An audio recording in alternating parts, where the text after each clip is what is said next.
The error wasn't in the numbers, but in the cadence.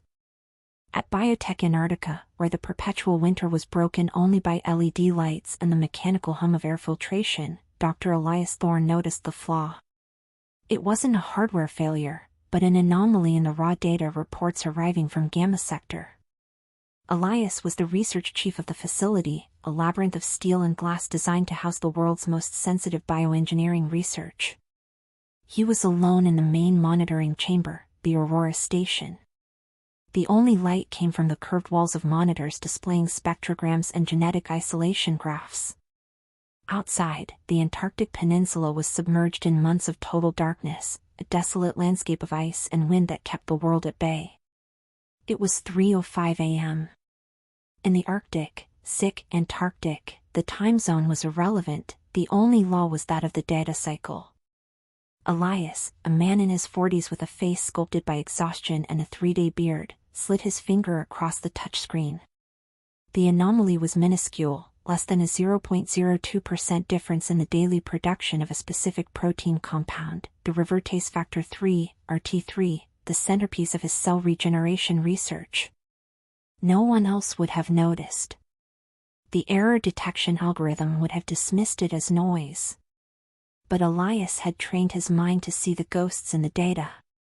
0.02% was not noise. It was a frequency. A production loss so precise and consistent that it seemed to have been choreographed by an atomic clock. It was theft disguised as process inefficiency. And if someone was diverting RT3, a synthetic compound of incalculable value, worth more than diamond by weight, it meant that security, the only thing Elias blindly trusted, was compromised. He minimized the report, the warmth of his heated goggles contrasting with the chill of the station's sterile air. He needed fresh air, but he couldn't leave the Aurora station.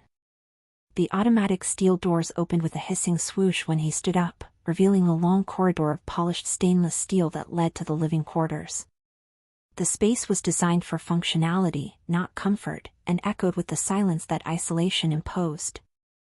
The core staff was in its mandatory sleep cycle, protected in their sensory deprivation sarcophagi. Except for one person. The human anomaly. Dr. Lyra Vostrikova. Lyra was the logistics specialist for Gamma Sector, responsible for managing the biological supply chain and maintaining the production lines. She was Russian, young, and had come from an obscure university in Novosibirsk. Her background was impeccable, yet vague, top marks, no social history, a lifetime dedicated to science. Elias had approved her for level 5 clearance because her precision was legendary. Lyra wasn't just precise with numbers. She was precise in her silence. She moved through the Aurora station with a spectral grace, always present, but never noticed. It was the pattern Elias was used to seeing. But tonight, the pattern was broken. Passing the decontamination bench of the isolation lab, Elias stopped.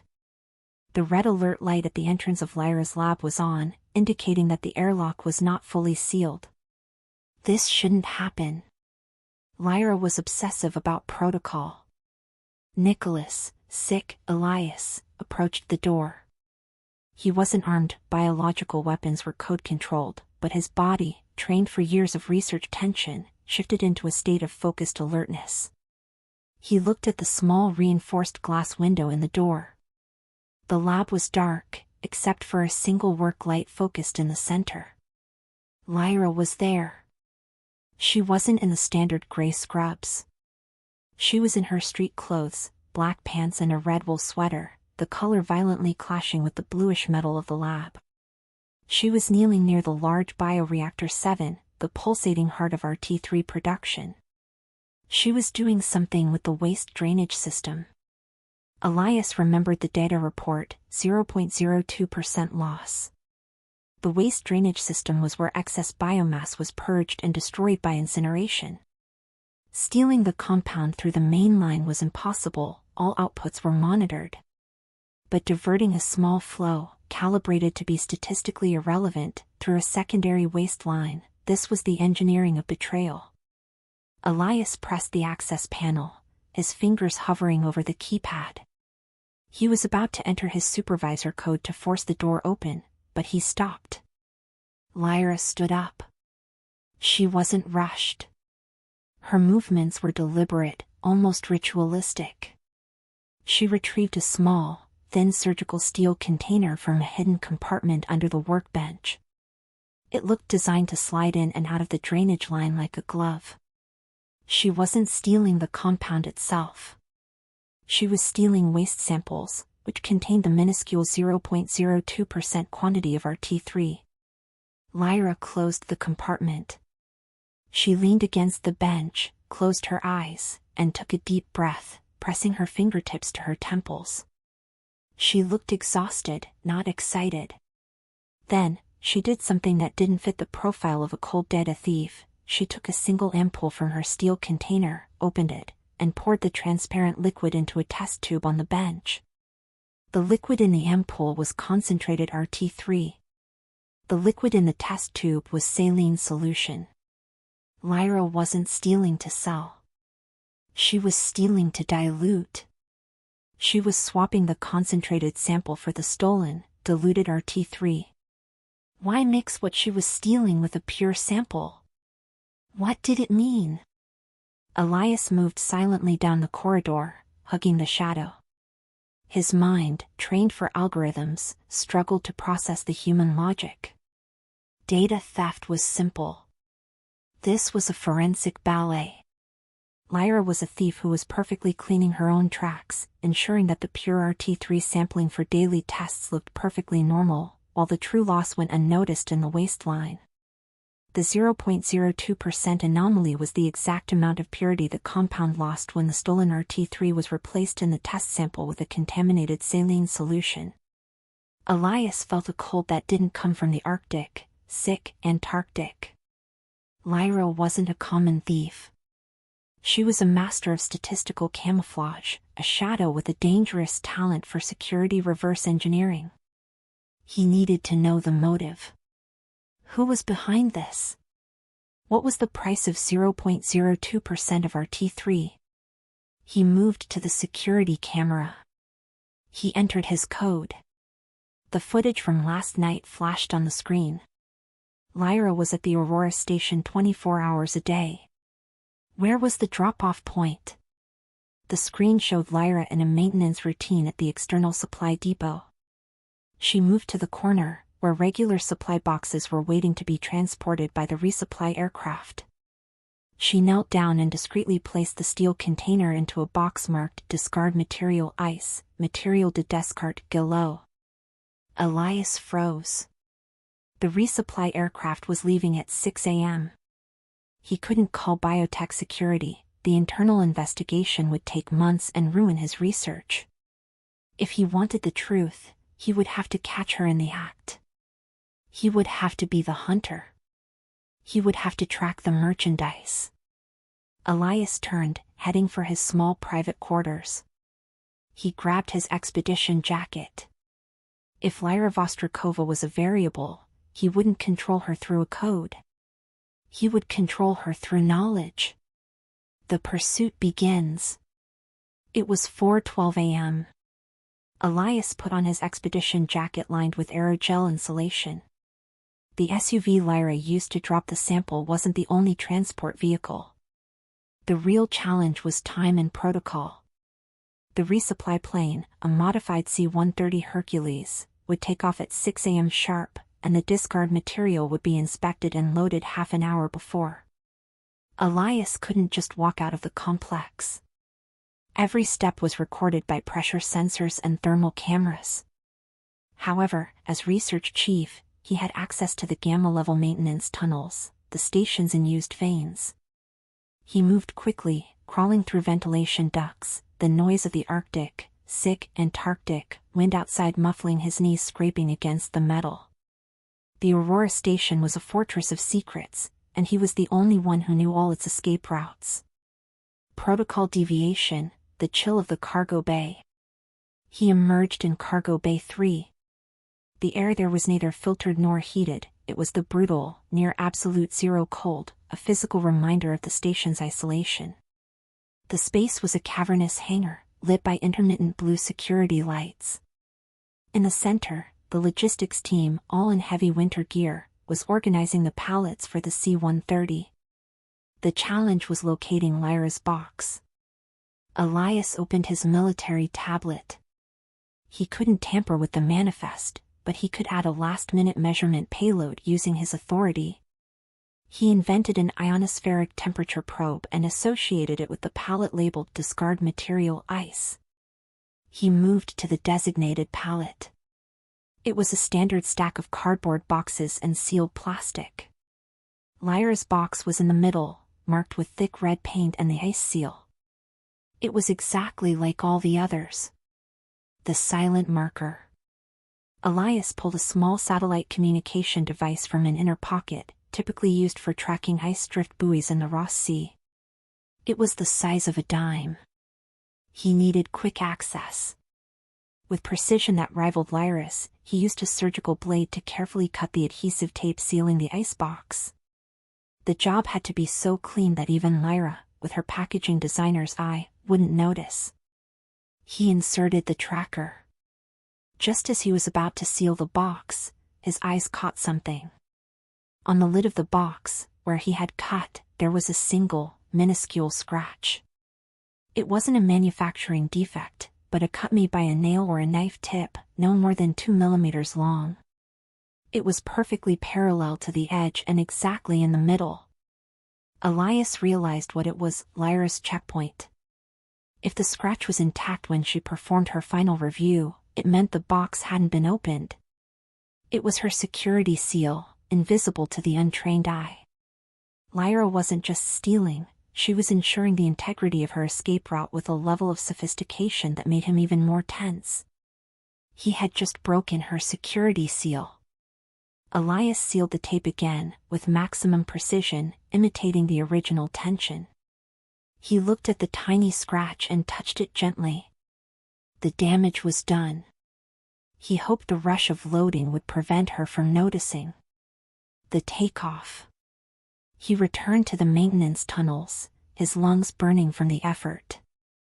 When he reached the Aurora station, the clock read 5:50 a.m. He opened a secure channel on his tablet, activating the satellite tracker. The signal was active. Elias moved silently down the corridor, hugging the shadow. His mind, trained for algorithms, struggled to process the human logic. Data theft was simple. This was a forensic ballet. Lyra was a thief who was perfectly cleaning her own tracks, ensuring that the pure RT3 sampling for daily tests looked perfectly normal, while the true loss went unnoticed in the waistline. The 0.02% anomaly was the exact amount of purity the compound lost when the stolen RT3 was replaced in the test sample with a contaminated saline solution. Elias felt a cold that didn't come from the Arctic, sick Antarctic. Lyra wasn't a common thief. She was a master of statistical camouflage, a shadow with a dangerous talent for security reverse engineering. He needed to know the motive. Who was behind this? What was the price of 0.02% of RT3? He moved to the security camera. He entered his code. The footage from last night flashed on the screen. Lyra was at the Aurora station 24 hours a day. Where was the drop-off point? The screen showed Lyra in a maintenance routine at the external supply depot. She moved to the corner, where regular supply boxes were waiting to be transported by the resupply aircraft. She knelt down and discreetly placed the steel container into a box marked Discard Material Ice, Material de Descarte Gilot. Elias froze. The resupply aircraft was leaving at 6 a.m. He couldn't call BioTek security. The internal investigation would take months and ruin his research. If he wanted the truth, he would have to catch her in the act. He would have to be the hunter. He would have to track the merchandise. Elias turned, heading for his small private quarters. He grabbed his expedition jacket. If Lyra Vostrikova was a variable, he wouldn't control her through a code. He would control her through knowledge. The pursuit begins. It was 4:12 a.m. Elias put on his expedition jacket lined with aerogel insulation. The SUV Lyra used to drop the sample wasn't the only transport vehicle. The real challenge was time and protocol. The resupply plane, a modified C-130 Hercules, would take off at 6 a.m. sharp, and the discard material would be inspected and loaded half an hour before. Elias couldn't just walk out of the complex. Every step was recorded by pressure sensors and thermal cameras. However, as research chief, he had access to the gamma-level maintenance tunnels, the station's unused veins. He moved quickly, crawling through ventilation ducts, the noise of the Arctic, sick Antarctic wind outside muffling his knees scraping against the metal. The Aurora station was a fortress of secrets, and he was the only one who knew all its escape routes. Protocol deviation, the chill of the cargo bay. He emerged in cargo bay 3.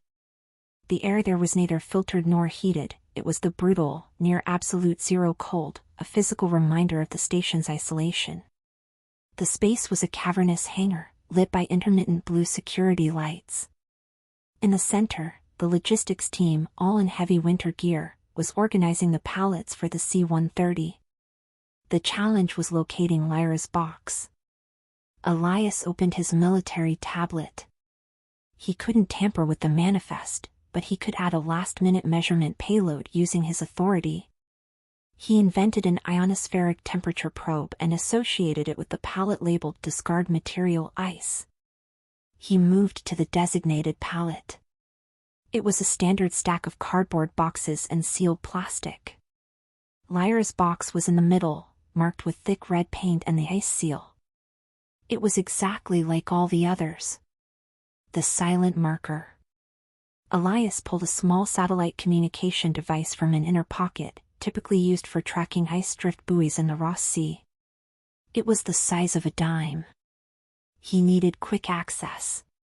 With precision that rivaled Lyra's, he used a surgical blade to carefully cut the adhesive tape sealing the icebox.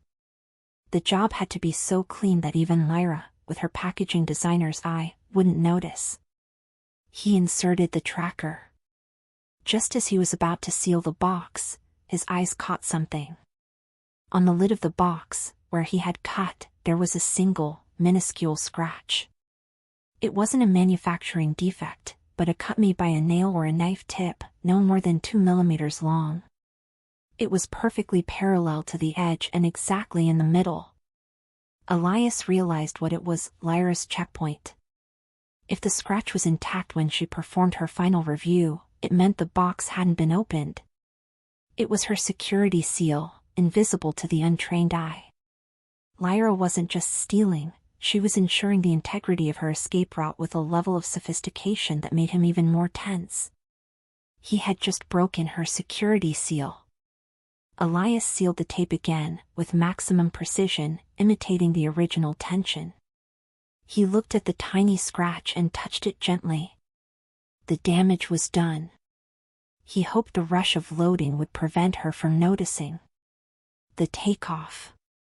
He returned to the maintenance tunnels, his lungs burning from the effort. When he reached the Aurora station, the clock read 5:50 a.m. He opened a secure channel on his tablet, activating the satellite tracker. The signal was active. Single engine used for geological surveys, the Polaris. It was scheduled to take off in 4 hours for a routine 12-hour flight. Elias, the research chief, had the authority to board, but not to divert the plane. However, the Polaris's co-pilot was Dr. Chen, a geologist who owed Elias a significant, long-standing favor related to research funding. Elias returned to his chamber. He picked up the encrypted satellite phone. Dr. Chen, Elias began, his voice low. I know you're about to take off. I need a change of course. It's not geology, it's data tracking.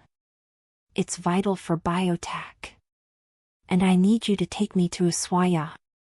There was a long pause. Ushuaia is off our safety route, Elias. What is going on? Chen asked. Just a broken pattern, Chin, Elias replied. But this pattern is worth more than all our bioreactors combined. You owe me a favor. We will land in Argentina and observe the delivery. In absolute secrecy. You will be off the map for 24 hours. Off the map, in southern Argentina, Chin sighed. You're asking me to risk my career for a 0.02% error. I'm asking you to be the witness to the biggest biological theft of this decade, Elias corrected. And I guarantee your favor will be repaid with interest. Emergency research flight. Prep in 1 hour. Elias ended the call. He had less than 60 minutes to prepare for the most important escape of his life. He was leaving his fortress of ice to track a box of waste that held the future of BioTek. And he was certain that Lyra, even in the dining hall, had already noticed his own broken pattern. The pursuit continued. Elias moved with the cold precision of a surgeon. He couldn't take more than was necessary. His belongings, passport, an ultra-secure digital notepad, and the tracker tablet. On the way to the Polaris Bay, he ran into Captain Krell, the C-130 pilot who had carried Lyra's package. Dr. Thorne, Krell grumbled, adjusting his heavy flight suit. Polaris emergency flight? What's wrong with the ice? Unregistered atmospheric pressure variations, Elias lied instantly. We need to do a low-altitude scan to recalibrate our models.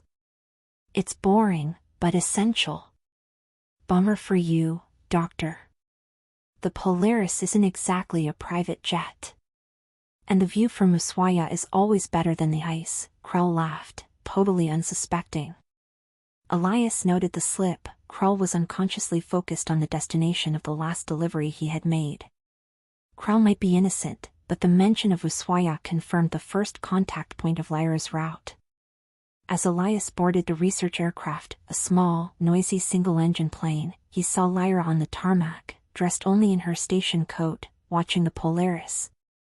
The distance was great, but her gaze was noticeable, sharp. She was holding something in her hand, probably the radio.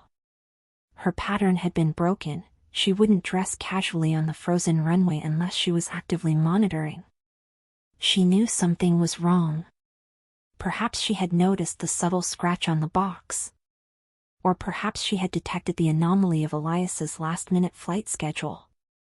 The confirmation of suspicion between them was almost palpable, a silent tension crossing the cold air. Dr. Chin, the pilot, was visibly nervous.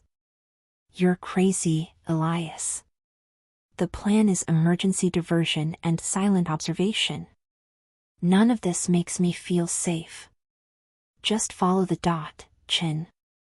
And fly low over Ushuaia harbor, Elias ordered, buckling his seatbelt. The Polaris took off with a deafening roar. The green dot of the C-130 tracker had already landed. Elias saw the city of Ushuaia emerging in the windows, nestled between the mountains and the Beagle Channel. It was a cluster of vibrant colors contrasting with the gray and white of southern Patagonia. Switch frequencies, Chin. Change to naval observation frequency. We need a clear view of the cargo zone, Elias instructed. The Polaris hovered discreetly over the harbor. Elias pulled out high-powered binoculars. He located the BioTek C-130 at the cargo terminal. Around it, the activity was intense, but civilian, forklifts, trucks. Elias found the discard material ice pallet. Lyra's box was there, in the middle. 2 men approached the pallet. They were not customs officials or BioTek employees. They wore expensive ski jackets and had the calm, expressionless demeanor of professionals. They looked more like corporate security than criminals. They took the discard icebox and loaded it into a discreet black van, bearing no logo. No one questioned it. No one inspected it. Track the van, Chin, Elias demanded, providing the coordinates of the tracker's last known location. The van left the port, heading out of the city towards the coastal industrial area. The van stopped at a complex of seaside warehouses, isolated from the main traffic. The warehouse had no identification. It was a building of steel and concrete, heavy and impenetrable. "That's where they are," Chen said. "The tracker signal won't last long inside that concrete." Elias saw the green dot stop. He was about to lose his only clue. "We need to land, Chen. I need to get there before they open the box." "Land?" Chen was incredulous. "Elias, what are we going to tell the control tower? We can't just leave our plane on a side runway in Argentina and go hunting for biological smugglers. You'll say there was a landing gear malfunction and you're waiting for a replacement part." "You hide," Elias ordered. "I'm not hunting smugglers. I'm entering the structure of the betrayal. And if that structure is as complex as I suspect, Lyra isn't working for the mafia. She's working for a state or corporate entity using the Arctic's discretion to build a weapon." Elias grabbed his expedition jacket. "Elias, what are you going to do?" "I'm going to infiltrate the warehouse," Elias said, his gaze fixed on the cold concrete. "I can't let the RT-3 leave Ushuaia. It's our only chance to understand who is behind the 0.02%. He was a scientist, not a field agent. But Lyra's pattern had brought him to this edge of the world. He needed to see who was receiving his precious cargo of waste before the Patagonian sun revealed what he was hiding to everyone. Infiltration. Dr. Chen, muttering profanities and citing Air Force regulations, landed the Polaris on a secondary, discreet runway out of the main control tower's range. "You took 40 minutes, Elias," Chen hissed, nervous. "That's the most I can keep up the landing gear malfunction facade. And please, don't come back with bullet holes." Elias put on his expedition jacket. He had no weapons, just a precision toolkit, screwdrivers, a multimeter, and his surgical blade. He was a biological puzzle expert. He would have to use his intelligence. He ran across the side runway. The air in Ushuaia, although cool, was warm and dense compared to the freezing vacuum of BioTek. The warehouse was about a mile away. Elias crept up to the warehouse perimeter. The place looked impenetrable, but the first thing a scientist looks for is process efficiency. He saw a small metal door near the cargo dock, not the main entrance, but a service entrance. The security was obvious: 2 surveillance cameras and a keycard access system. His guards, the men in ski jackets, were nowhere in sight. They seemed to have relied on the warehouse's solidity. Elias focused on the service door. The ventilation system. In a building designed to handle sensitive biological products, air exchange was crucial. There was a large filter box on the side. Using his biotech experience, Elias knew these boxes were rarely inspected by security. He used his precision tools to carefully disassemble the ventilation grate, creating a narrow opening. He removed his bulky expedition jacket and slipped into the air tunnel, scraping his skin on parts of the metal. The tunnel led him to a small observation room attached to the main hall of the warehouse. Elias could see the operation. There were no thugs or armed men. There was a team of people in gray scrubs, working at a stainless steel table under intense lighting. In the center of the table was Lyra's discard ice box. The 2 men in ski jackets were now inspecting the contents. One of them wore laboratory gloves and was carefully pulling out the steel container Lyra had left. The second man, who had his back to Elias, was speaking in a low, formal, unaccented English. "The alpha volume is as expected. Exactly 0.02% statistical loss, as Dr. Vostrikova guaranteed." Elias felt his stomach churn. Dr. Vostrikova. Lyra was being called doctor by them, and the 0.02% precision was her guarantee. This confirmed she was an agent. The man with his back turned moved. He walked to the corner of the room where a small monitor was on, displaying a data analysis graph. Elias used his binoculars. He wasn't looking at a mobster. He was looking at an impeccably dressed man, wearing a lapel pin Elias recognized instantly. The symbol was the stylized emblem of a winged bird over a globe, the emblem of Orion Global Industries. Orion was a pharmaceutical megacorporation headquartered in Zurich, a direct rival of BioTek in a race for regenerative technology. The man was Viktor Korsakov, Orion's director of corporate strategy, a man known for his ruthlessness in business. Korsakov pointed to the graph. Alpha sampling confirmed. This means the replication process is working. Dr. Thorne is discreetly giving us the RT3. Without this constant small flow of pure samples, BioTek would take years to stabilize the replication curve. And now, Orion will be first to market. Elias felt a cold, absolute rage. Lyra wasn't stealing for money. She was stealing for corporate loyalty to a rival. She was a planted mole, delivering the fruit of years of BioTek research in tiny, undetectable flows. The 0.02% theft wasn't an error, it was an intellectual property bypass. Korsakov smiled, an expression of predatory satisfaction. Transfer payment and prepare the next extraction stage. We need Dr. Vostrikova to start supplying us with the primary factor by the end of the quarter. Elias gripped the binoculars until his knuckles were white.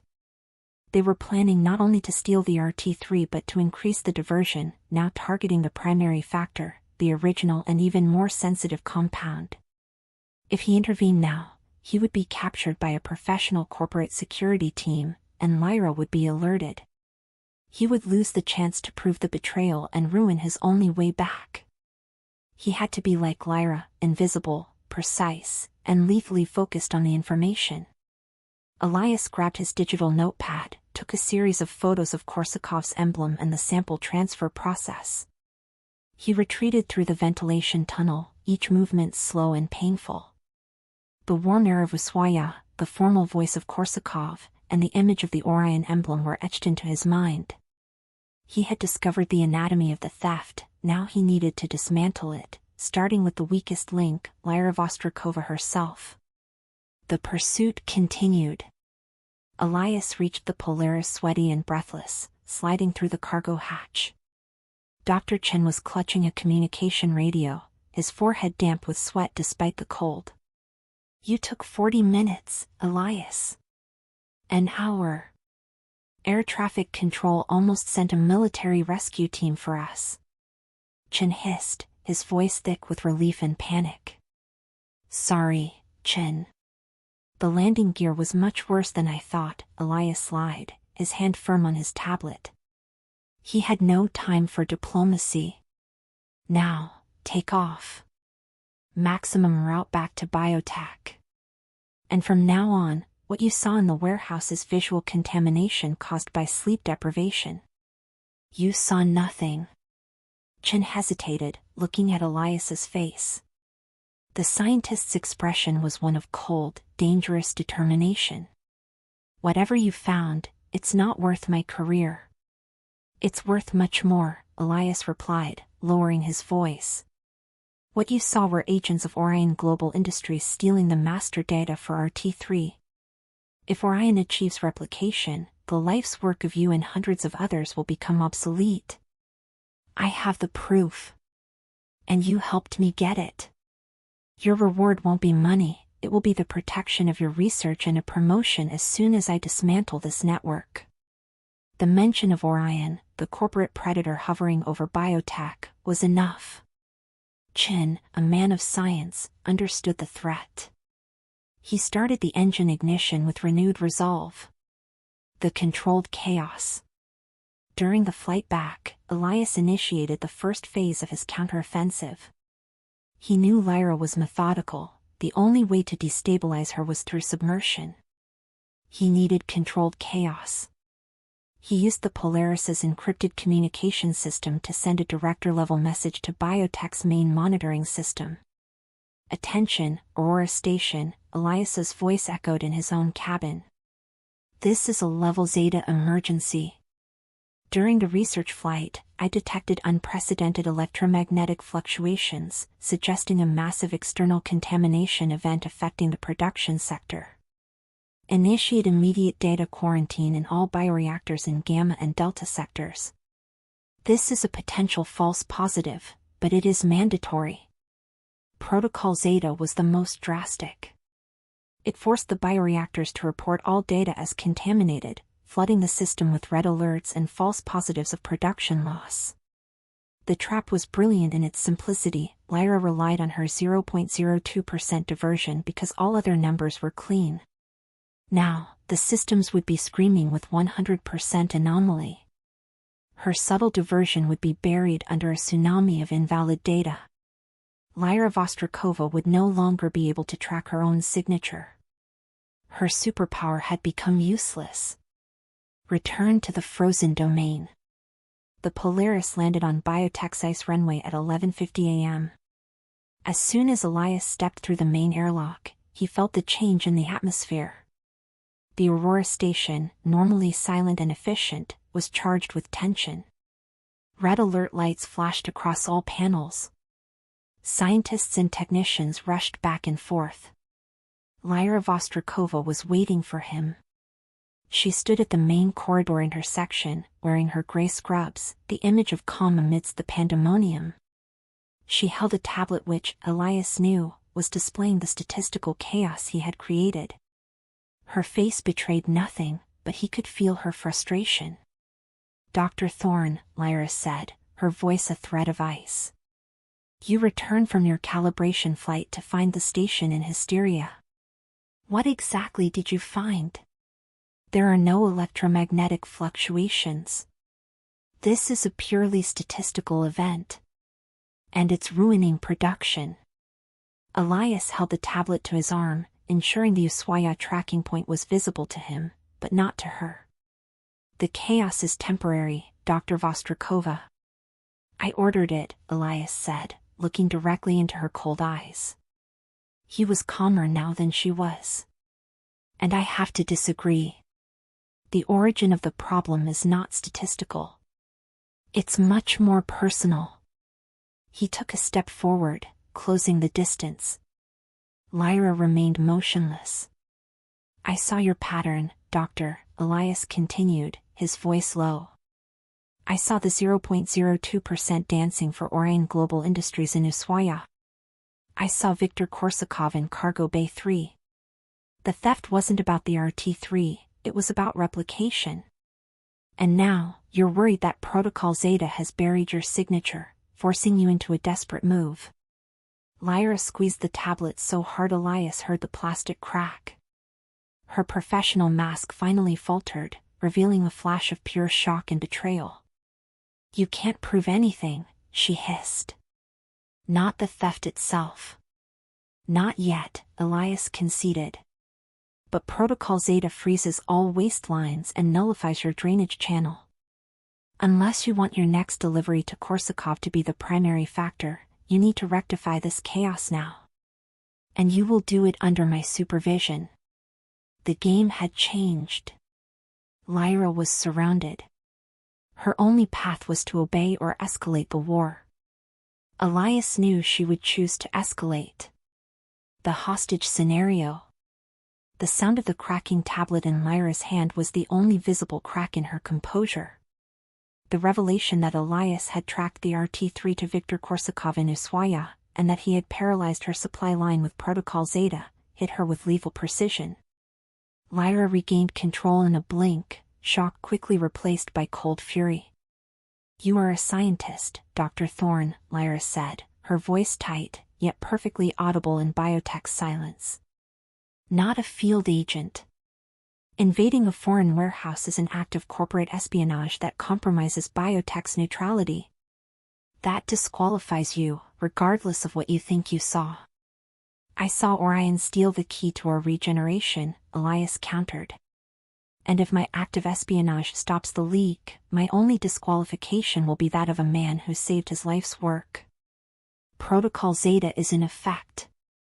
You have 2 hours to clean up this statistical chaos, or I put BioTek on total lockdown and start physically inspecting Gamma Sector." And guess who will be the first to be inspected, Dr. Vostrikova? The threat of physical inspection was Elias's ultimate card. It would force her to lead him to her hiding place, where the 0.02% diversion hardware was installed. Lyra took a step back, her head slightly tilted, her gaze piercing Elias. She didn't try to run or fight. She was a strategist, and attacking Elias in the middle of the corridor was not her style. She searched for a new advantage. Total lockdown is death, Dr. Thorne, Lyra said, regaining her glacial composure. It freezes all life support systems in Delta Sector. And Delta Sector houses our climate isolation team and its patients. They do not have independent backup filtration systems. You kill them in 12 hours. Elias felt a tightening in his chest. Delta Sector was home to the scientists monitoring the Arctic, Antarctic, geological core, along with a small group of researchers suffering from severe pulmonary conditions, kept there by the ultra-pure air. Interrupting the systems was lethal. Don't try to bluff, Elias growled. Delta Sector has 72 hours of autonomy. The 72 hours of autonomy only applies if primary reactor 4 is operational, Lyra replied with an icy smile. As logistics manager, I know that reactor 4 is under planned maintenance and is operating at only 15% efficiency. A total data flow shutdown will cause the life support system to go into terminal failure in 4 hours. You expose me, Elias, and you become a murderer of scientists. The threat was real. Lyra had anticipated Elias's move and shielded herself with a human shield. She had used her internal knowledge of logistics to create an invisible hostage scenario. Elias was now trapped. He had the proof of Orion, but any move to expose Lyra, such as the physical inspection or total lockdown, would result in deaths, tarnishing his reputation and ensuring the end of his research. You are brilliant, Lyra, Elias said, his voice low and laden with hatred. I am a professional, Lyra corrected. And you need me to keep the station running. Either you turn off Protocol Zeta and destroy the evidence you gathered in Ushuaia, or I allow Delta Sector to die and expose you as the criminal who forced the lockdown. She extended her hand. Give me your tablet. I need all your photos and records from Ushuaia. Lyra was negotiating the patients' lives for the destruction of the evidence. Elias had tracked Orion to the end of the world, only to be paralyzed by a bioethical threat in his own station. He was at a stalemate.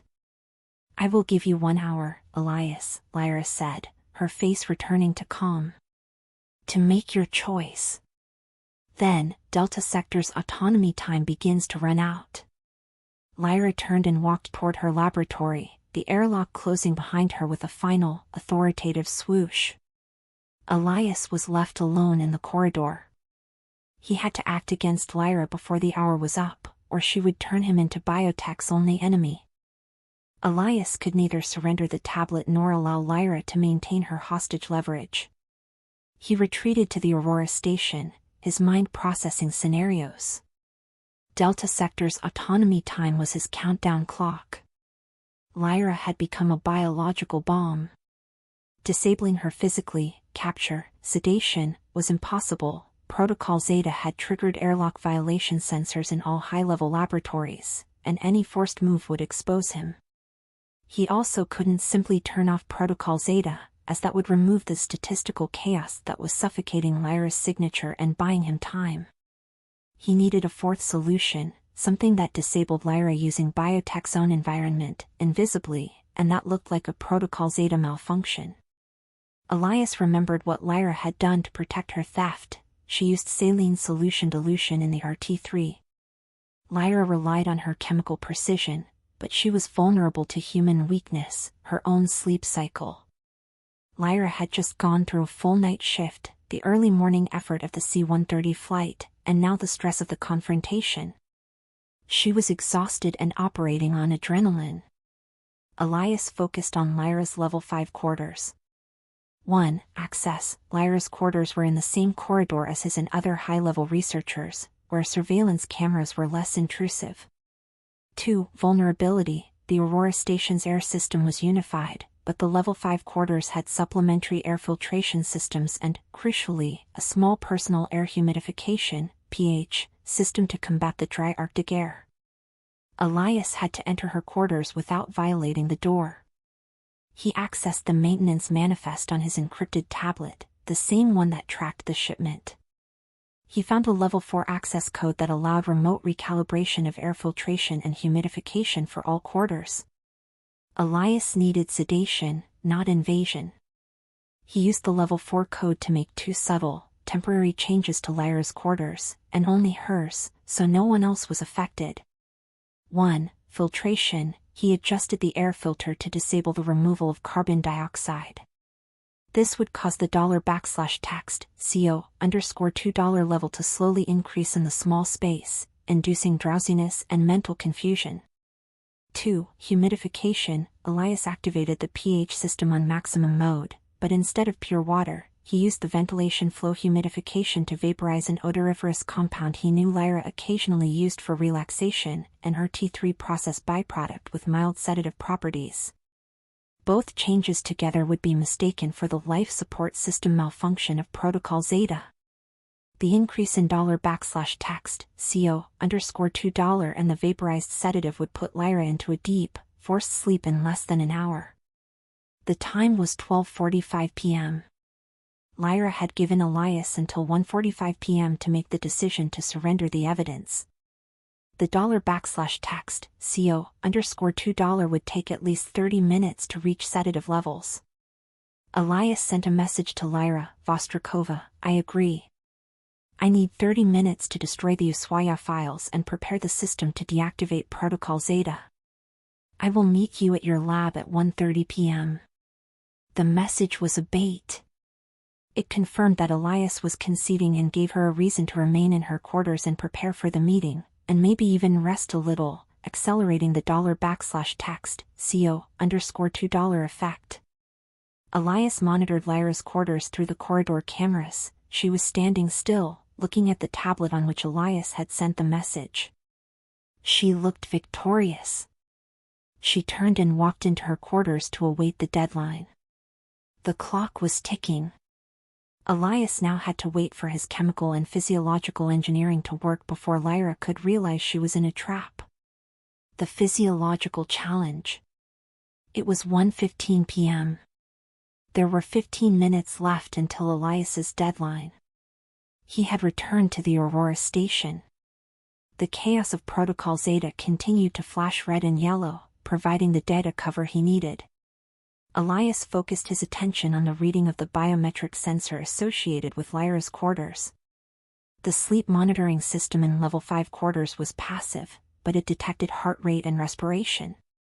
1:18 p.m., Lyra's heart rate, initially accelerated by the confrontation and adrenaline, began to decelerate drastically.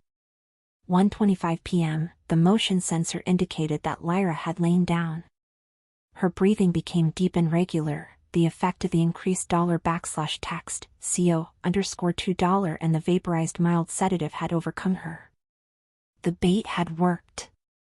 Lyra was incapacitated in a deep, forced sleep. Lyra had sealed her quarters door, trusting the keycard system and Protocol Zeta. But Elias knew that every door in BioTek had a maintenance vulnerability. He approached Lyra's door. He did not use his supervisor code to avoid the security violation log. Instead, he used an emergency recalibration tool, similar to the one he used for the ventilation boxes, on the access panel. He injected a specific voltage pulse, a method he knew simulated an intermittent power failure. The door silently unlocked with a click, and the red security light flashed, indicating airlock error. Elias stepped inside. The small quarters were Spartan, functional, and cold, reflecting Lyra's personality. There was nothing personal, except for a photo on her nightstand, a faded image of her as a child, in a lush green landscape, smiling next to a man with kind, tired eyes. Lyra was lying on the single bed, dressed in her gray scrubs, immersed in deep sleep. The air in the room smelled slightly of the sedative compound, masked by the strong smell of Arctic air. Elias needed the 0.02% diversion hardware. The device would not be in Lyra's lab, as she would have hidden it there. It would be near her, so she could retrieve it quickly if necessary. He began the search. The room had no obvious closets or drawers. Elias focused on what Lyra had brought with her from Antarctica. The man in the photo. The smile. The past. He searched the nightstand. Under the mattress. Nothing. Lyra was a master at hiding data in noise. He returned to the photo on the nightstand. He picked it up. It wasn't just a photo, it was a heavy wooden picture frame. Lyra had been careless enough to leave a personal item. Elias knew this was intentional. He opened the back of the picture frame. There was no key.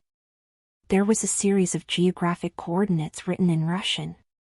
This was not the diversion hardware. It was the hardware backup location. Lyra, as a trained agent, would not trust hiding the primary device in her own quarters.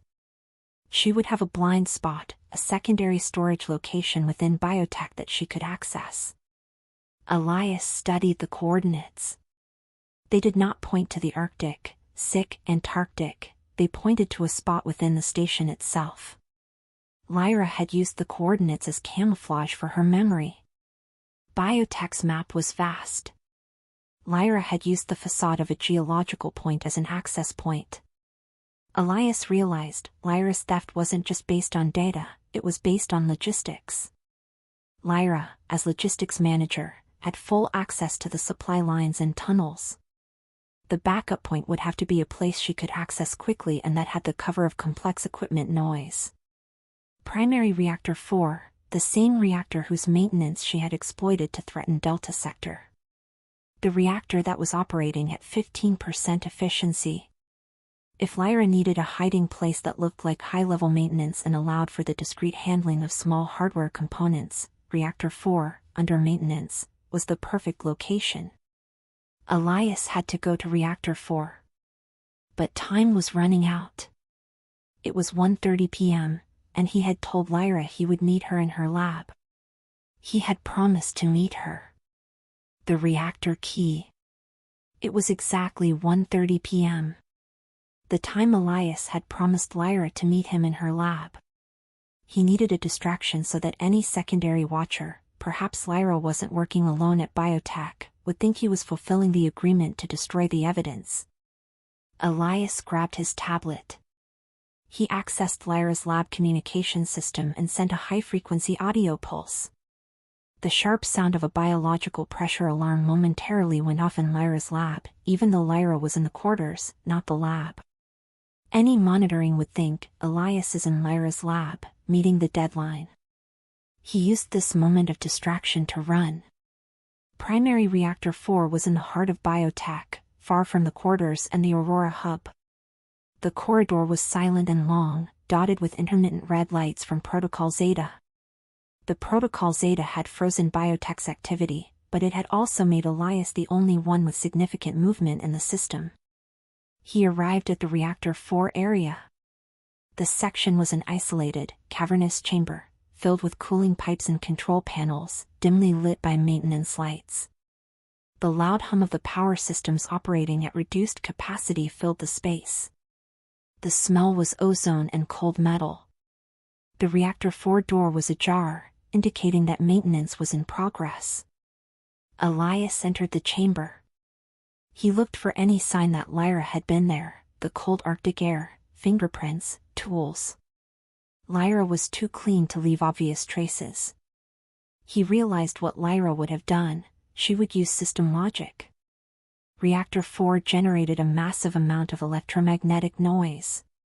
Lyra would have hidden the diversion hardware in the only place that required level 5 shielding to be accessed, the test sample vault attached to the reactor.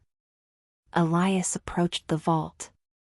It was a sealed metal panel, accessible only by a series of biometric codes and level 5 passwords. Lyra wouldn't leave the key exposed. The key was the vault itself. Elias pulled out his multimeter. He inspected the code panel. The electronic lock was activated, but Lyra's logic wasn't to use the password. She would use the design flaw.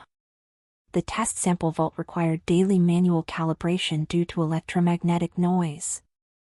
Elias used his surgical blade to open the small manual calibration panel.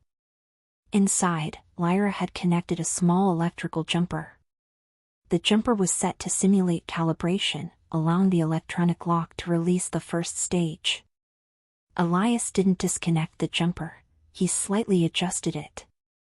He altered the frequency to what he knew was the vault's maintenance backup password. The vault panel flashed green. The vault door opened. Inside, there were no RT3 samples. There was a single object. A small micro-drainage device with a minuscule USB port and a frequency selector. This was the 0.02% diversion hardware. The device itself was the path Lyra used to divert the compound into the waste stream. Elias picked up the device. It was cold and light. Next to it, there was a metal access card. The card wasn't an identification card. It was engraved with a single name in Russian, primary factor, direct access.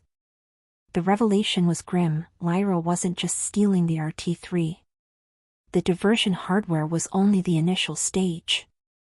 The access card was the key to the next phase of the theft, the primary factor, the compound Orion had demanded. Lyra was preparing to fulfill Korsakov's order by the end of the quarter. Elias had the device and the key to the complete theft. Delta Sector was still safe, but Lyra would wake up soon, and she would realize that her defeat was now complete. The time was 1:40 p.m. Lyra was about to wake up. Elias was alone with the diversion hardware and the primary factor card. He had to return to the Aurora station, reverse the Delta Sector threat, and expose Lyra before she could alert Orion that the pattern had been broken. The negotiation inverted. It was 1:45 p.m. Elias was rushing back to the Aurora station hub.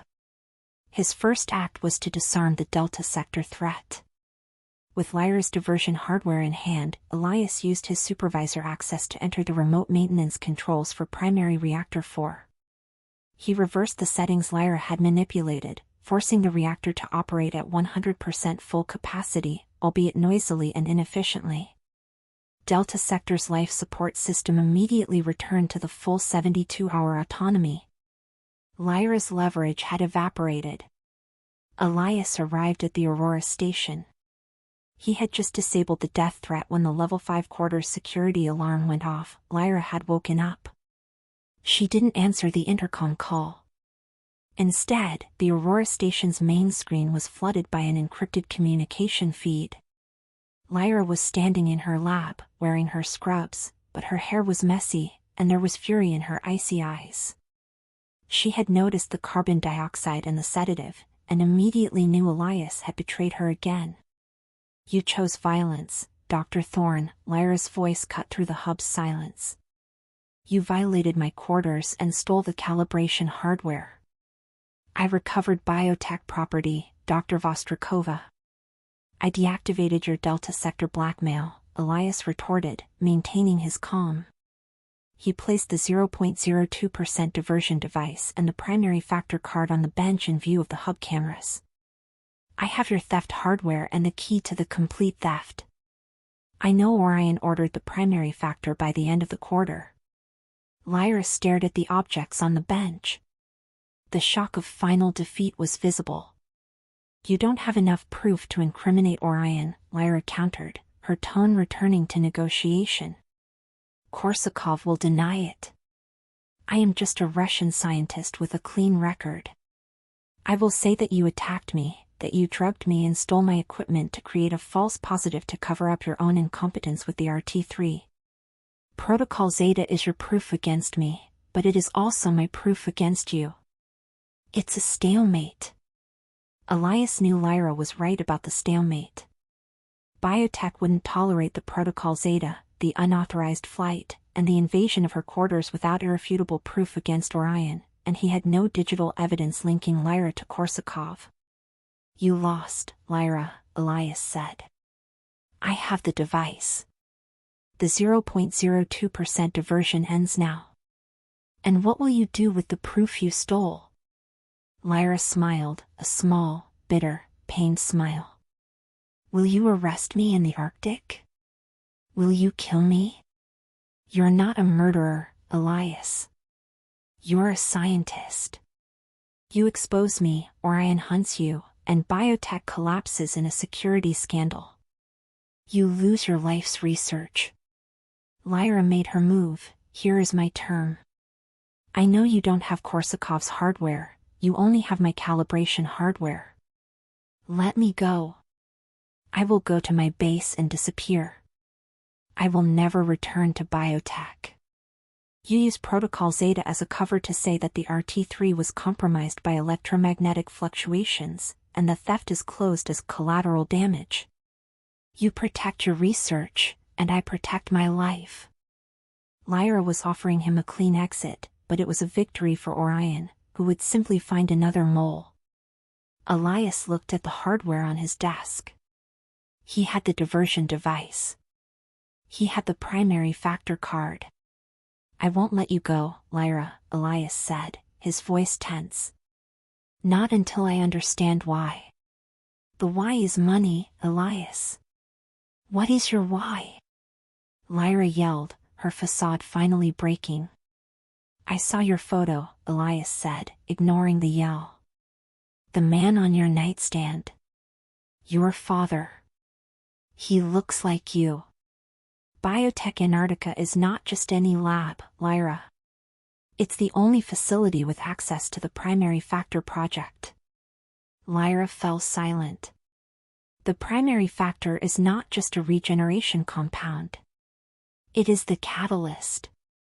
The only way to activate it is with a sample of Vostrikova acid, Elias revealed. He had the proof in BioTek's patent files. Your father was Dr. Vostrikov, the only man who synthesized the acid necessary to activate human regeneration. He worked for BioTek. Why would he work with Orion to steal his research? Lyra stopped staring at the tablet. She looked at the image of her father. She was betraying his legacy. You have half an hour to tell me the truth, Elias said, exploiting the emotional opening. What does Korsakov have on you? I know it's not about money. I know it's about leverage. The truth was the only thing Elias could use against Lyra's precision. The truth of the blackmail. Lyra stopped fighting. The mention of Vostrikova acid and the primary factor had hit the core of her motivation. She collapsed onto a lab stool, her face exhausted and pale under BioTek's LED lights. It's not about money, Elias. It never was, Lyra whispered, the fury in her eyes replaced by deep pain. You are right. My father, Dr. Ivan Vostrikov, synthesized the catalytic acid.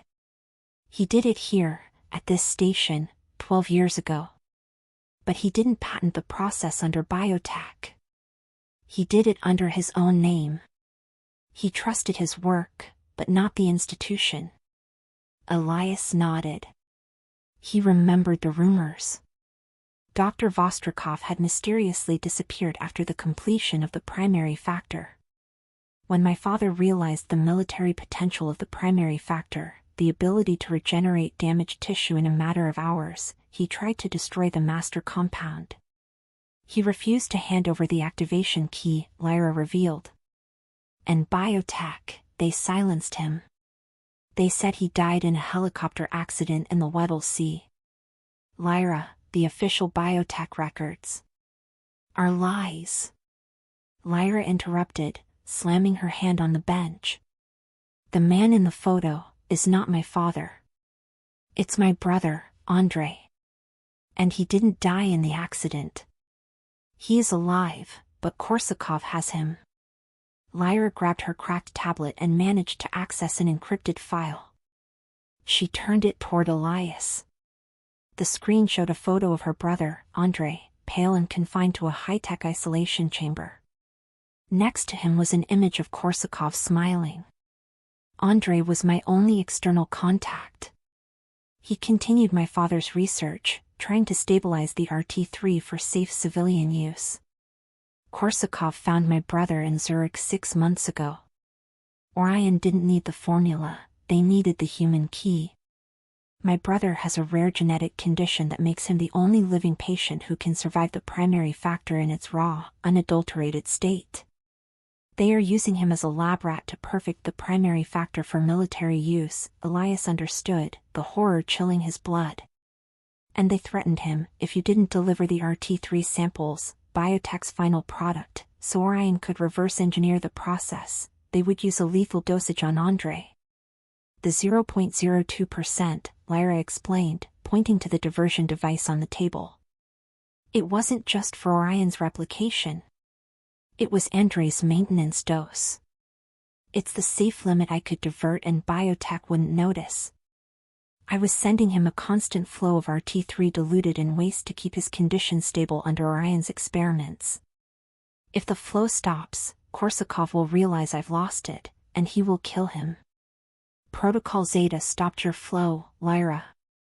If Orion doesn't receive tomorrow's shipment, Andrei dies, Elias said. Exactly.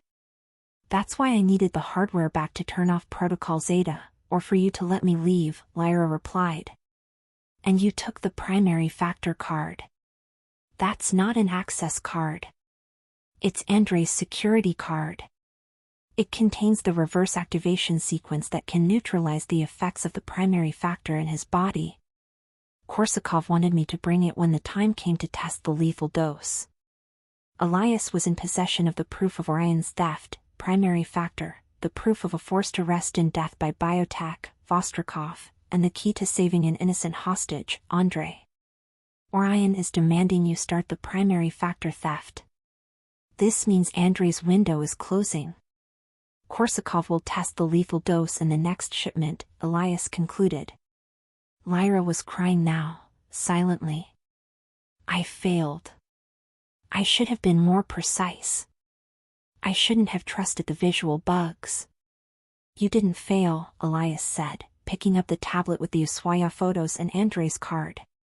You were trapped in a paradox that Lyra Vostrikova couldn't solve alone. But Elias Thorne and Lyra Vostrikova, working together, can. Elias and Lyra were in a gamma sector lab, the chaos of Protocol Zeta serving as the perfect smokescreen.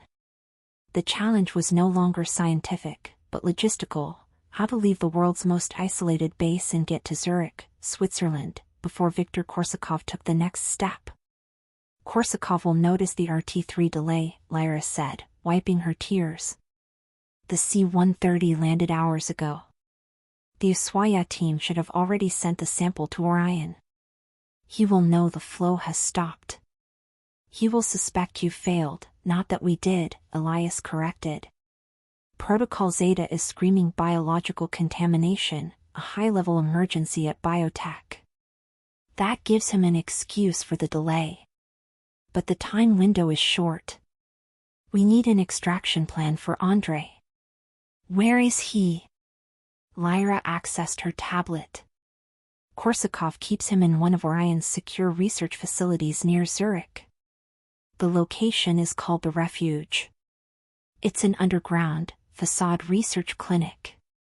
Access is via biometrics. Elias knew he couldn't use the Polaris again, Chen had exhausted the malfunction credibility.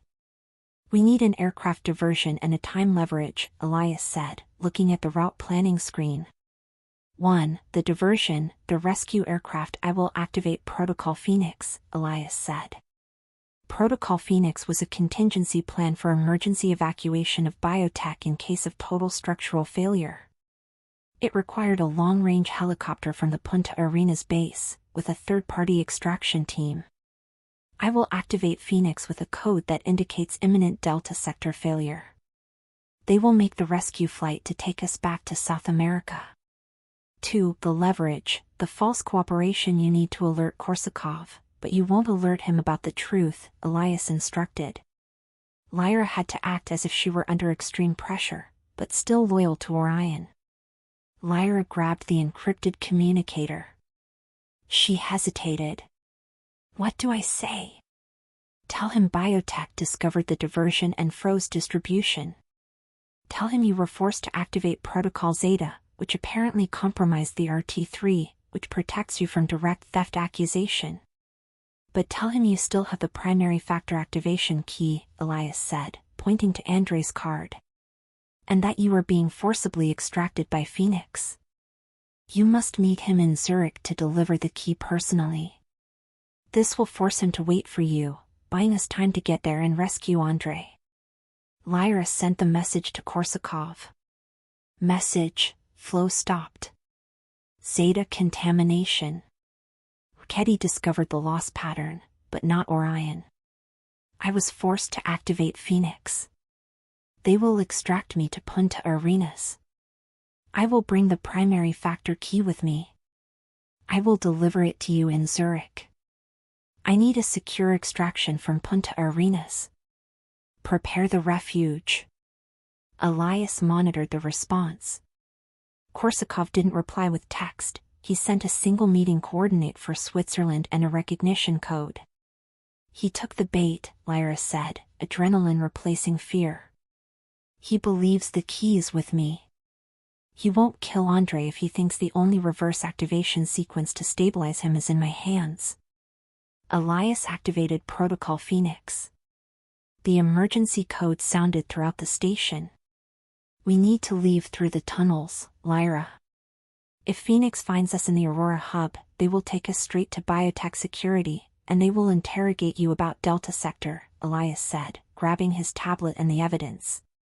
We will meet Phoenix in the geological sector, away from the main cameras. Lyra, dressed in her scrubs and an expedition coat, picked up the diversion hardware. She didn't put it away, she inserted it into a small diagnostic port on the operational primary reactor. What are you doing? Elias asked.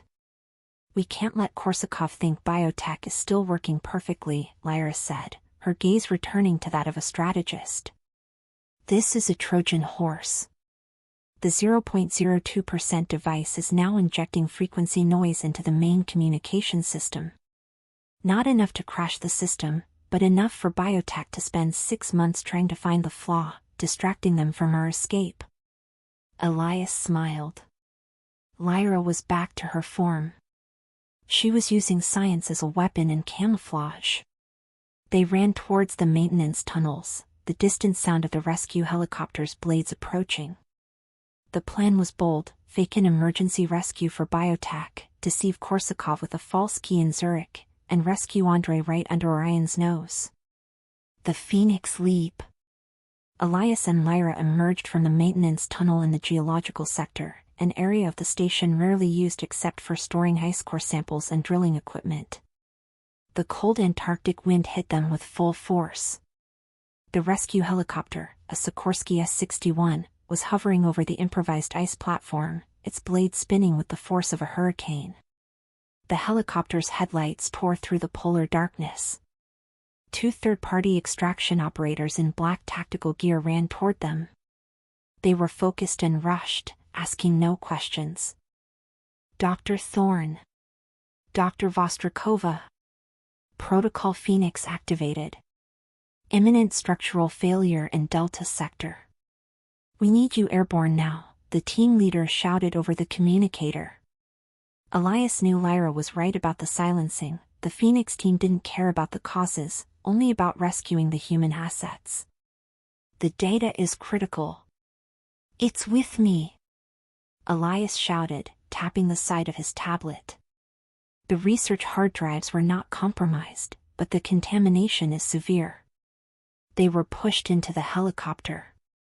Lyra sat across from Elias, using the turbulent flight as cover to speak in a low voice. Orion will be tracking us now, Lyra said. If they know we activated Phoenix, they will try to intercept us in Punta Arenas. They can't intercept us, Elias retorted. Phoenix is a direct line. But they will be waiting for us on the runway. We need an identity swap and a diversion. Korsakov thinks you have the primary factor key. He is waiting for you in Zurich. He can't know I'm with you, or he will kill me in South America. Lyra, already processing data again, looked at Elias's tablet.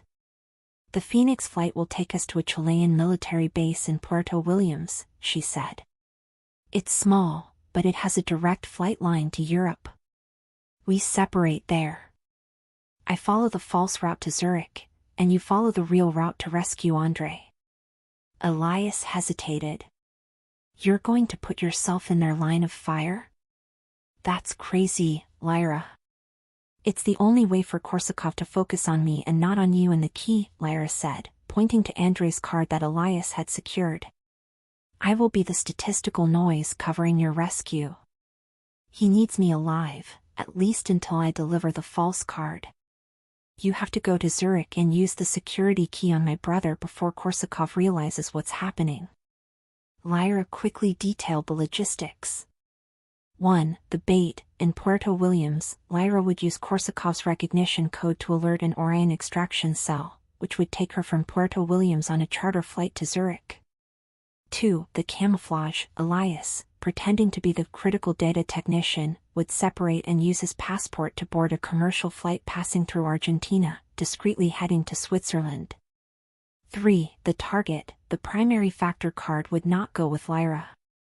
It would go with Elias, the only one who could activate it on Andrei.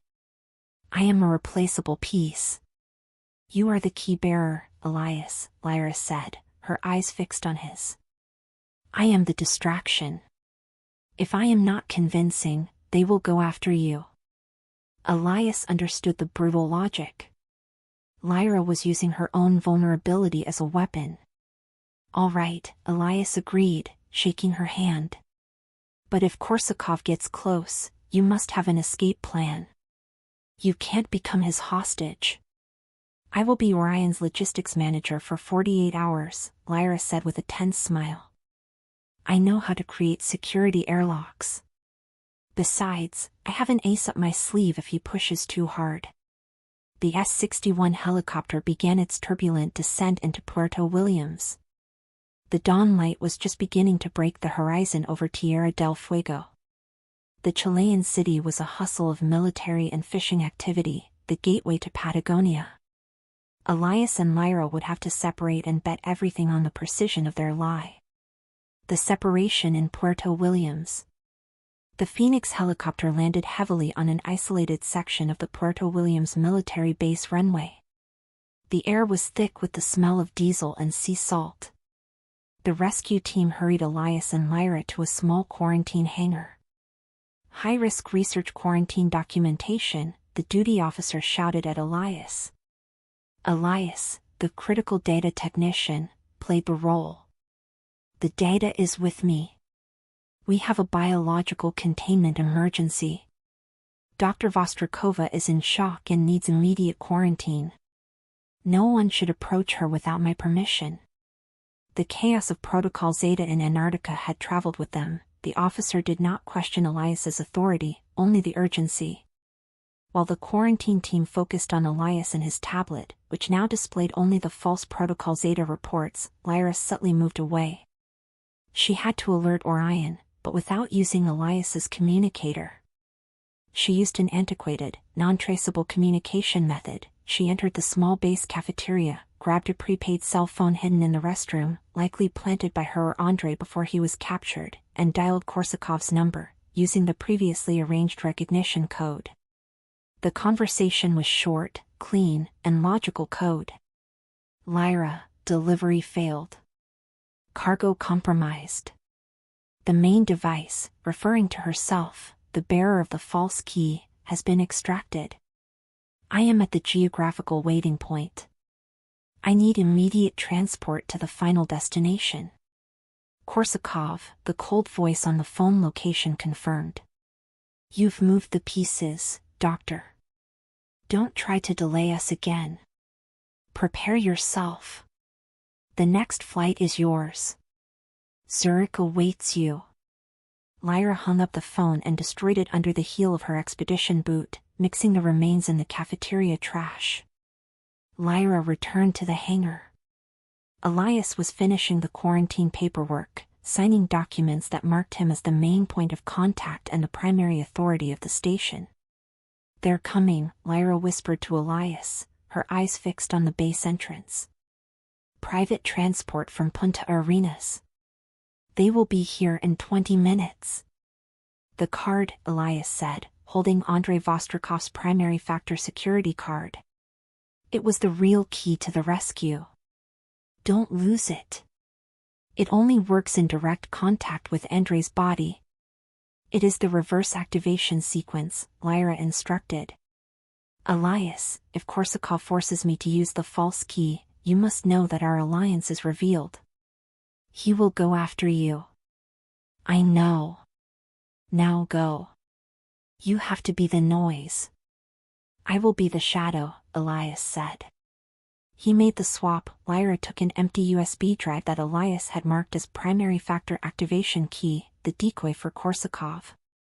Elias kept the real card for Andrei.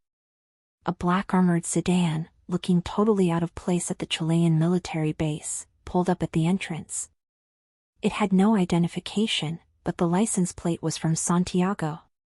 Two men in suits, Orion security, got out and headed directly for Lyra, ignoring the Chilean military. Lyra turned to Elias, her mask of betrayal and exhaustion perfectly restored. "Take care of my brother, Elias," she said. It was the first time she allowed herself to be vulnerable since the confrontation. "Go. And survive, Dr. Vostrikova. You still owe me the favor of saving your life," Elias said, smiling coldly. Lyra turned and walked toward the Orion agents. As Lyra entered the armored car with her captors, or extractors, Elias returned to the quarantine paperwork. He had to be quick. He used his passport and his new status as Chief of Data Containment to demand the next available commercial flight to Buenos Aires. From Buenos Aires, he could catch a direct flight to Zurich. He had a 12-hour head start on Lyra and Orion. Elias watched the armored car disappear into the distance. Lyra Vostrikova, the BioTek mole and Orion hostage, had just handed herself over to the enemy to buy him time. He held Andrei's card, the true key to the primary factor. He was alone, on a foreign continent, fleeing his own organization and racing toward the headquarters of a pharmaceutical megacorporation. The 0.02% theft had turned into a global-scale war. The journey to Zurich. Elias managed to board a charter flight from Puerto Williams to Buenos Aires, claiming BioTek data urgency. From there, he immediately made a connection to Zurich. Wearing only a light jacket over his expedition gear, he tried to blend in the first-class cabin, looking like an exhausted tech executive. The flight was long and monotonous, the antithesis of the life-and-death pace of Antarctica. However, Elias couldn't relax. He was on his way to infiltrate the headquarters of a megacorporation, with a military biotechnology activation card in his pocket and a lie to his own organization in place. He grabbed his tablet. Lyra had injected frequency noise into BioTek's main communication system. This would buy him time, perhaps 72 hours, while BioTek tried to diagnose the electromagnetic bug. Elias reviewed the infiltration plan he had outlined with Lyra. He couldn't simply attack the refuge in Zurich. He needed access. Lyra had provided Elias with critical information about Korsakov and Orion. 1. The identity. Korsakov was paranoid. He would never meet Lyra at the refuge. He would take her to Orion's headquarters, a glass skyscraper in downtown Zurich, for the delivery meeting. The refuge was outside the city. 2. The protocol. Korsakov used the headquarters for high-level interrogation before transferring any asset to the refuge. 3. The access point. Lyra had alerted Elias that the most vulnerable infiltration method into Orion's headquarters was not the entrance, but the research service logistics. High-level samples were transported weekly from Orion to the refuge. Elias's mission: he needed to intercept the weekly sample transport vehicle. If I can intercept the sample transport vehicle, I can infiltrate the refuge under the guise of an Orion security technician, Elias thought. He was an airlock and contamination control expert. He could pass for a technician. Elias checked Lyra's tracker feed, which he had implanted on her flight to Ushuaia. The green dot of the tracker was moving fast. Lyra and her Orion captors/extractors were on their way to Zurich. Lyra was keeping to the schedule to convince Korsakov that she was desperate, but still in control. As he reviewed BioTek's flight manifest, something caught his attention. BioTek had activated a second rescue protocol immediately after the Polaris landed in Puerto Williams. It wasn't Phoenix. It was Protocol Horus. Protocol Horus was a high-level rescue, reserved for when the research chief or director of operations was missing. Elias was listed as missing. This meant that someone from within BioTek had already suspected that the electromagnetic contamination story was a facade. And they were coming for Elias, likely to arrest him or question him about Protocol Zeta and Lyra's disappearance. Elias realized that his greatest enemy was not Orion, but BioTek itself, which had likely silenced Dr. Vostrikova years ago. His own organization was coming after him. He had just traded Antarctica for the South Sea, and now he was trading BioTek for Orion. The plane landed in Zurich. Elias's wristwatch showed 10 a.m. Zurich time. He had to find Orion's logistics center. Going through customs, he used his BioTek passport. The Swiss customs officer looked long at his passport and then at Elias. The official said nothing, but Elias noticed the look. Someone had already flagged his name. Elias was the primary target of two powerful enemies, Orion, which would kill him to protect its investment, and BioTek, which would kill him to protect its secret. He took a taxi to the city center, Andrei's card and the photos of Korsakov hidden under his shirt. He had to move before Lyra was forced to deliver the false key and before BioTek or Orion located him in Switzerland. He was the most wanted scientist on the planet. The Orion blind spot. Elias arrived in downtown Zurich, a city of precision, order, and wealth. Orion Global Industries headquarters was a monolith of smoked glass, reflecting Lake Zurich and the surrounding mountains. Korsakov would be there, meeting with Lyra, while Andrei was imprisoned somewhere in the refuge outside the city. Elias knew that Orion, like any large corporation, had one weakness: the need for routine. Lyra had mentioned the weekly transport of high-level samples from headquarters to the refuge. To maintain security and discretion, Orion wouldn't use well-known courier companies. They would use a discreet distribution center. Elias used his tablet, still able to access satellite data and Level 1 security maps, to scan the industrial area outside the financial center. He looked for buildings that matched the profile of controlled contamination logistics: windowless, high security, and near highway routes. He found a candidate, an anonymous gray warehouse near Dietacon, 15 kilometers from headquarters. The building, listed only as Orion Data Storage, had a cargo dock system suggesting the handling of sensitive materials. Elias needed a disguise to blend in with Orion's routine. He spent his remaining time in an industrial supply store, buying a high-visibility maintenance jumpsuit and a standardized toolbox. His disguise was that of a Level 3 containment technician, a low-ranking employee, but authorized to access service areas. The key to the disguise was his confidence with equipment. A high-level technician at BioTek would know exactly how state-of-the-art logistics equipment at Orion should work, and where it would fail. Elias arrived in Dietacon around 1 p.m. Orion's routine was predictable: the collection of high-level samples would be done in the middle of the day, minimizing traffic. He parked his rental car and approached the cargo dock, walking with the rush and frustration of a technician called to an emergency. Elias found the sample transport vehicle. It wasn't a truck, but a white armored van, parked at the dock, with a Level 4 biohazard seal on the side. The rear was sealed with a complex electronic lock system.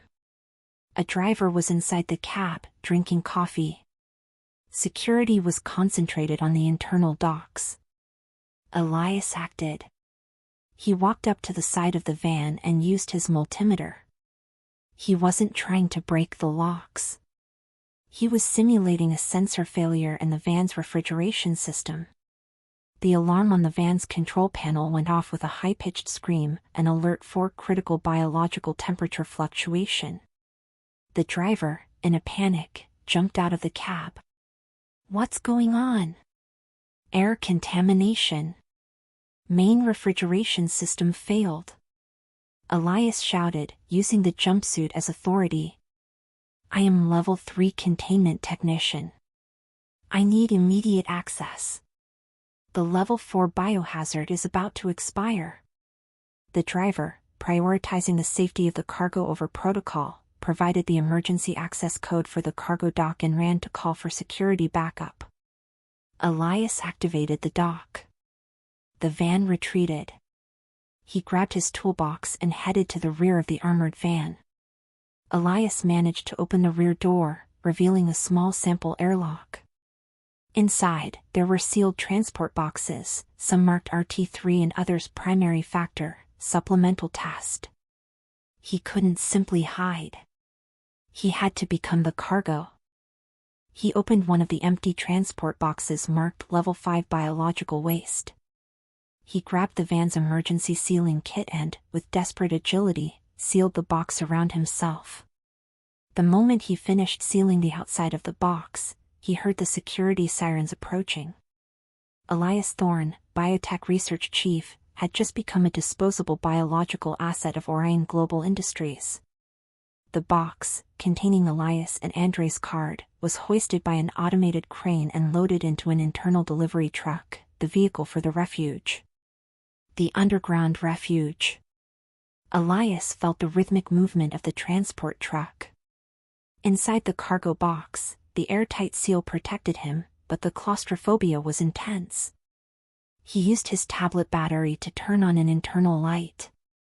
The air was cold. The journey took almost 2 hours, indicating that the refuge was not near the city, but in an isolated, high-security area. The truck stopped, and Elias heard muffled sounds of steel gates opening. It was an underground facility. Elias's box was unloaded by an automated crane. He could hear the environment, a constant hum of level 5 air filtration and the beeping of biological monitoring equipment. He was inside a containment laboratory. The box was placed in a decontamination room. Elias waited, motionless, as the decontamination process was completed. The door to the decontamination room opened. Elias heard voices in German and English, but the focus wasn't on the box, but on the adjacent chamber. He opened the seal of the box with his surgical blade and slipped out, remaining crouched in the shadows. Elias was in a white, sterile laboratory. Through a large observation glass, he saw the high-tech isolation chamber mentioned by Lyra. Inside was Andrei Vostrikova. Andrei looked weak, connected to monitors and 4 lines. He was frantically writing in a digital notepad, looking like a scientist in forced confinement, desperate to finish his work. Elias could see the resemblance to Lyra, but Andrei had a feverish intensity.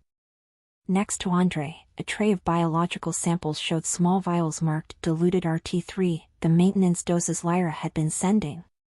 Elias saw an Orion scientist in the monitoring room looking at a digital timer. The timer read 3 p.m. "The primary test protocol will be activated in 15 minutes, the scientist told the security guard. Director Korsakov gave the order. Dr. Vostrikova is at headquarters, but Dr. Thorne is missing. Korsakov can't risk it. We need the raw regeneration reading." Elias's horror was absolute. Korsakov wouldn't wait for Lyra's false key. He was proceeding with the lethal test. Lyra's time had run out. Lyra at Orion headquarters. While Elias prepared to run to Andrei's chamber, the focus shifted to Lyra. In a glass penthouse at the top of Orion headquarters, Lyra was sitting at a mahogany conference table. Across from her, Viktor Korsakov, the man in the ski jackets, smiled coldly, flanked by 2 security men. Lyra had been stripped of her expedition gear and wore a simple black dress that Orion had provided. She was calm, but her exhaustion was palpable. "Regrettable delay," Dr. Vostrikova, Korsakov said, in his cold English. "But BioTek seems to be collapsing. Your statistical bug was excellent. Now, the key. The primary factor reverse activation key." Lyra placed the empty USB drive, Elias's decoy, on the table. "The Vostrikova acid is the real key. But this is the reverse activation sequence. It was the only thing I could save during the chaos of Protocol Zeta." Korsakov picked up the drive. "Excellent. Your brother will be grateful. He is about to receive a level 7 primary factor dose. A high-risk experiment. We need the reversal sequence, in case he exceeds the regeneration limit." "Where is the refuge?" "I don't know the location of the refuge," Lyra lied. "I just encoded the drive with the sequence and the transport drop-off point for the lethal dose." "Lie," Korsakov scoffed. He picked up the empty USB drive and connected it to his tablet. The drive was empty, exactly as Elias had planned.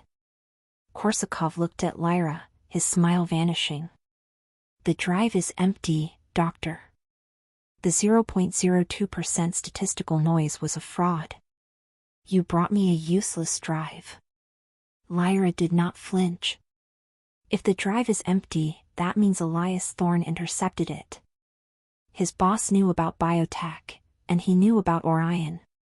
He didn't want me out, he wanted the key. He's on his way to Zurich. He has the real key." Lyra's lie now became the only truth Korsakov would accept. Lyra had failed, and Elias was the new target. Korsakov pressed a button on his table. "Change test protocol level 7. Initiate the lethal dose on Andrei Vostrikov in 5 minutes. And start the hunt for Dr. Elias Thorne. He has what is mine." Lyra had 5 minutes to survive Orion headquarters, and Elias had 5 minutes to save Andrei. 5 minutes. 2:55 p.m., local time. Elias, crouching in the refuge lab, saw the clock on Andrei Vostrikov's monitoring screen. 5 minutes. The Orion scientist in the monitoring room was typing the injection sequence. A medical robot in Andrei's chamber began preparing the needle for the lethal dose. Elias couldn't use force. He had to use the system flaw. He attacked the room's air filtration system. Using his multimeter and knowledge of BioTek pressure patterns, he simulated a massive and sudden pressure loss in the oxygen supply line. The critical biological pressure failure alarm exploded. The scientist and the Orion security guard panicked. Negative pressure. Containment breached. Elias took advantage of the chaos. He ran to the emergency access door of Andrei's chamber, which was unlocked due to the pressure failure. He threw himself into the chamber. Andrei, startled, looked at his sister's brother. "Andrei. I'm Elias Thorne. Lyra sent me." Andrei, weak, just whispered, "The card, the scanner." Elias saw the robotic arm advancing with the lethal syringe. He pulled out Andrei's primary factor security card, the true reversal key, and pressed it against the small biometric scanner on the side of Andrei's neck, where the key would make contact with his skin. The scanner beeped. The robot froze. Elias held Andrei. The isolation chamber panel flashed, reversal sequence inserted. Level 7 dosage neutralized. The robot retracted, inert. Elias had beaten the clock. 2:56 p.m., local time. At the top of Orion headquarters, Viktor Korsakov was furious. He had just ordered the hunt for Elias and the death of Andrei, and now Lyra was the only remaining variable. "Dr. Vostrikova, your brother is dead. And Dr. Thorne will be found. Now, you have something that belongs to Orion, the Vostrikova acid. Where is the catalyst?" Korsakov demanded. Lyra did not have the acid. She had a distraction. You made a logistical mistake, Victor, Lyra said, standing up from the table. I am not just a mole. I am the Gamma Sector Logistics Manager. And I brought a BioTek security airlock with my body. Lyra reached for the necklace around her neck, a simple metal pendant. She squeezed it. The pendant was not jewelry, it was a frequency disruptor. The electromagnetic field of the penthouse conference room collapsed. Lights and monitors flickered. The lock and communication system of the conference room was temporarily disabled. Containment lock, level 5. Lyra shouted. The waiting time is 3 minutes. That's enough time for me to leave, Victor. Lyra ran to the tempered glass window, grabbed the heavy mahogany chair from the table, and threw it against the reinforced glass with desperate force. The glass did not shatter, but Lyra had forced a high-level structural failure at Orion, sending an emergency signal to Zurich's security agencies. Korsakov and his security guards were trapped behind Lyra's containment field, struggling against the door locks. 2:58 p.m., local time. At the refuge, Elias helped Andrei out of the chamber. We need to leave now, before the total lockdown is triggered. Andrei, though weak, had his sister's determination. He grabbed his digital notepad. I won't leave without the data. I know what they did to me. Elias and Andrei escaped the refuge through the same service route Elias had used, leaving behind the chaos of the negative pressure alarm. On the roof of Orion headquarters, Lyra finally broke the window. Not to jump, but to escape. She used her safety cable and a pre-planted hook, and Orion provision for emergencies, to rappel down to the street, meeting the chaos of Swiss police cars and firefighters responding to the structural failure signal. Lyra blended into the street crowd, leaving Korsakov trapped in his glass penthouse. The 0.02% theft had led to the statistical ruin of 2 organizations. The convergence. It was 3:30 p.m. Zurich was in partial lockdown due to the panic at Orion headquarters. At the refuge, Elias and Andrei Vostrikova, wearing stolen lab jumpsuits, had managed to steal an unmarked utility car from the back of the warehouse. Andrei was weak, but the neutralization of the lethal dose had bought him time. He was obsessed with protecting his research data, the digital notepad containing all the evidence of Korsakov's experiments.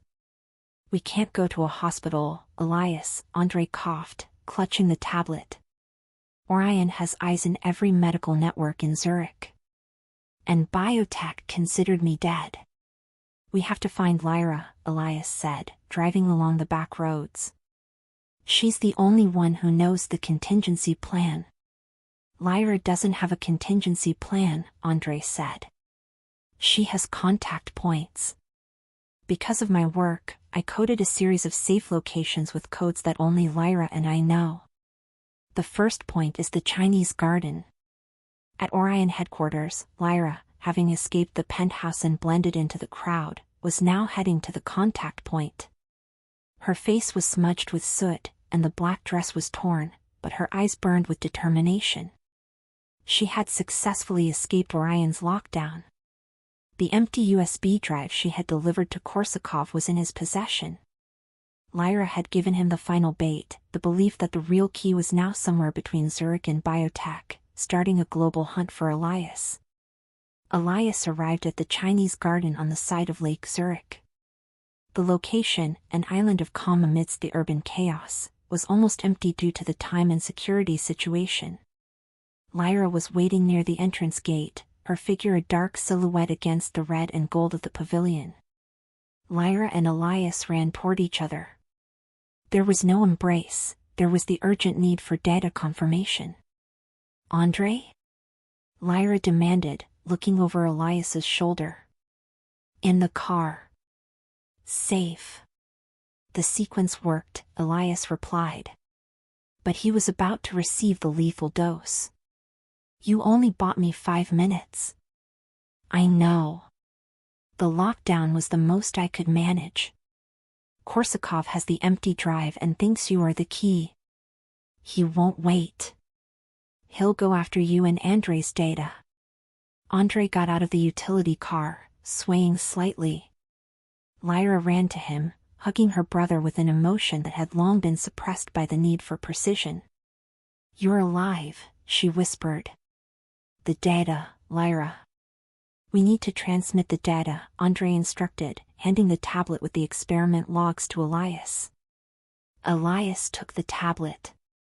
He had Korsakov's confession on the audio from the refuge, the photos of the Orion team in Ushuaia, and now, the primary factor test logs in Andrei's body.